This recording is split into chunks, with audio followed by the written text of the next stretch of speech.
तांबूस फुटता उधळलाली भूपाळी रामपारी दिशादाही उजळल्या आल गोकुळ आपुल्या दारी निर्भेळ आणि सकस चवीच गोकुळ लई भारी गोकुळ दूध संघाची दर्जेदार दुग्ध उत्पादने गोकुळ दूध, दही, तूप, दूध powder, cooking butter, table butter, paneer, इलायची श्रीखंड, आंबा श्रीखंड, फ्रूट श्रीखंड, ताक आणि लस्सी. गोकुळ दूध आणि दर्जेदार दुग्ध उत्पादने. चव आहे कोल्हापुरी. गोकुळ लई भारी.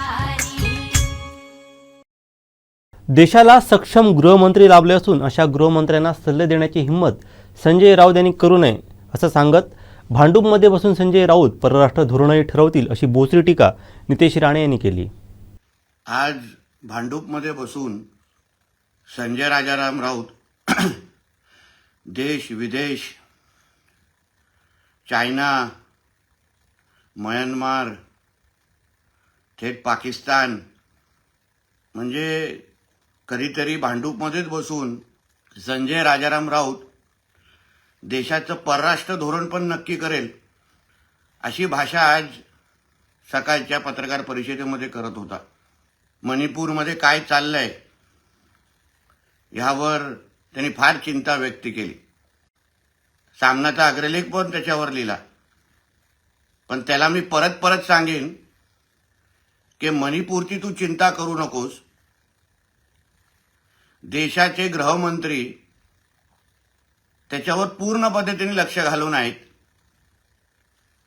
आणि भारताच्या इतिहासामध्ये सर्वात ताकदीचा गृहमंत्री आपल्या भारताला भेटलेला आहे. ज्यांनी कलम 370 हटवलं.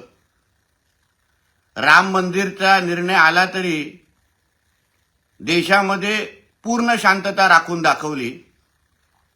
अशा ऐतिहासिक निर्णय घेतले तरी जेव्हा देश इकडे तिकडे हल्ला नाही, अशा गृहमंत्र्यांना सल्ले देण्याची तू हिम्मत पण करू नकोस.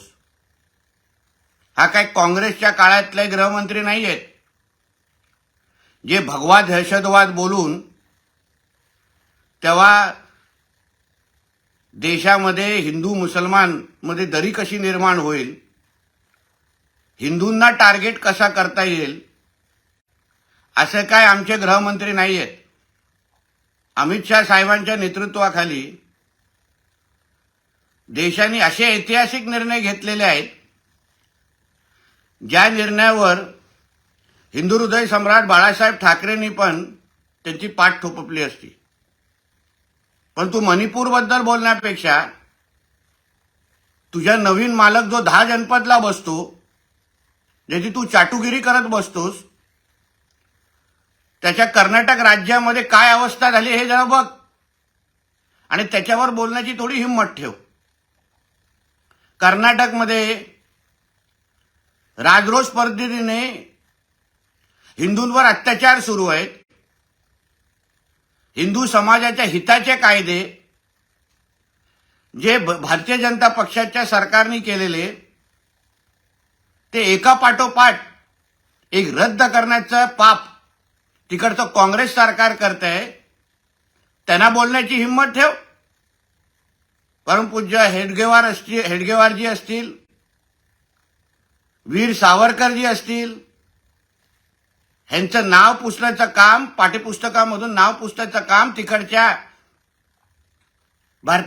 काँग्रेसच्या सरकारने केलेलं आहे. हाय का हिंमत राहुल गांधीच्या खांद्यावर हात टाकून त्याच्या कानात सांगण्याची की वीर सावरकरांचं नाव पाठ्यपुस्तकातून काढू नका? हाय तुझी हिंमत? हाय तुझ्या मालकाची एवढी हिंमत किंवा किंमत? याबद्दल पहिलं बोल. कर्नाटकमध्ये हिंदू महिलांच्या हिताचा धर्मांतर विरोधी कायदा हा रद्द करण्याचं काम तिकडच्या काँग्रेसच्या सरकारने केलेलं आहे. ज्याच्या मांडीला मांडी लावून तू 23 जूनच्या तू आणि तुझा मालक 23 जूनच्या पाटण्याच्या बैठकीमध्ये बसणार आहात. ज्या धर्मांतर विरोधी कायद्यामुळे असंख्य हिंदू मुलींचं आयुष्य वाचू शकलं असतं ते रद्द करण्याचं पाप तिकडचं काँग्रेस सरकार करतंय. हाय तुझी हिंमत सांगण्याची की ते रद्द करू नका, नाहीतर आम्ही महाविकास आघाडीमध्ये राहत नाही? मणिपूर, चायना, पाकिस्तान बद्दल बोलण्यापेक्षा तुझ्या त्या महाविकास आघाडीच्या घटक म्हणजे काँग्रेस पक्षाने कर्नाटकलाच पाकिस्तान बनवण्याचं जे ठरवलेलं आहे त्यावर बोलण्याची हिंमत ठेव आणि मग देशाच्या गृहमंत्र्यांना सल्ला दे. ज्या पंतप्रधानांच्या सगळ्यांच्या संग्रहालयाला जे नाव दिलं त्यावर तुला नेहरूंवर फार प्रेम येत आहे. पण तुला माहिती आहे का, याच नेहरूजींनी मी अपघाताने हिंदू आहे असं म्हटलेलं. तर हे तुला या वाक्याचं तू समर्थन करतो का हे पहिलं सांग. आणि माननीय मोदी साहेबांनी आतापर्यंत झालेल्या सगळ्या पंतप्रधानांना जो मान मिळवून दिलाय, जे तुझ्या काँग्रेसच्या मित्रांनी कधीच मिळवून दिला नाही, यावर कौतुक करण्यापेक्षा तू टीका करण्याचं नालायकगिरी करतोस. मोठा महिला अत्याचारावर बोलण्याचं आज मोठे मोठे लेक्चर देत होता. काल ठाण्यामध्ये तुझ्या उबाटाच्या एक कोणतरी पदाधिकाऱ्यांवर शाईफेक झाली, महिलेवर शाईफेक झाली. महापुरुषांचा अपमान केला म्हणून शाईफेक झालेली आहे. पण तुझ्यासारखा शक्ती कपूर महिला अत्याचारावर बोलण्याचं हिम्मत करतो, हेच मुळामध्ये हास्यास्पद आहे.